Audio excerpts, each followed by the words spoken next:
Let's go.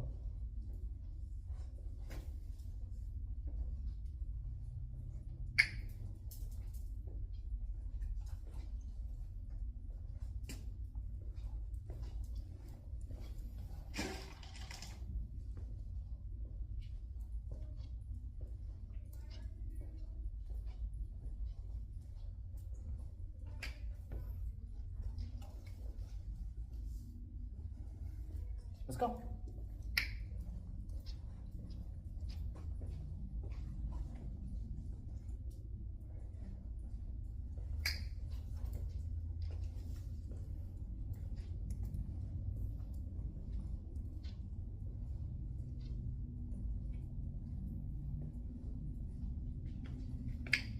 And I'm going to come to a stop, and I'm going to pay him where I want him to stop.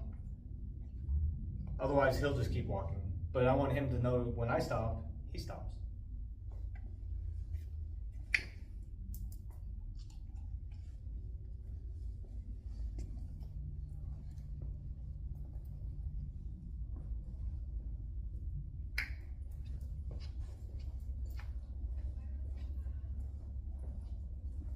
If he stops, you don't have to tell him let's go.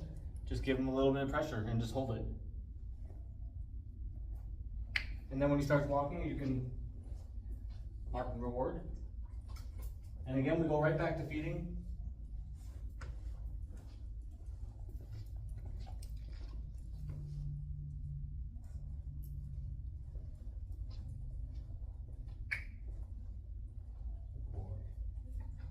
So over here, there's a bunch of kibble that's dropped on the ground, and I'm just using it as an opportunity to work leave it. So if he goes towards it, I'm gonna tell him leave it, but if he looks at it and then looks back at me, that means he left it alone. I'm gonna mark and reward that.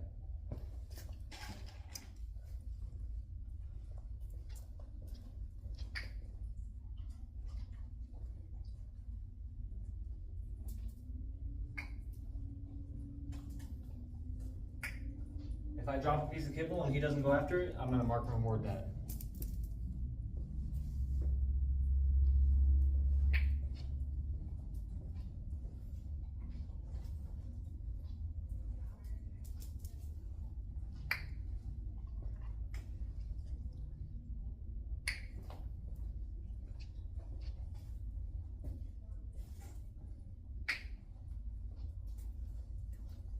So right there, all I did right there was I just took the leash and shortened it up. That way, he could only get this far off the ground.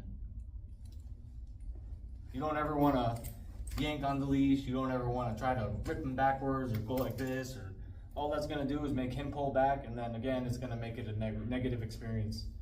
So just, if he's walking, you can just pin it right here. You can pin it back here. You can, however you feel comfortable. If you're walking with two hands, then it's really easy to just take the slack out, not all the way out, but take the slack out and just hold it. And now you have an anchor, and you can also hold it with this hand. And that'll just keep him. If he only has this much lead, then he can only go so far.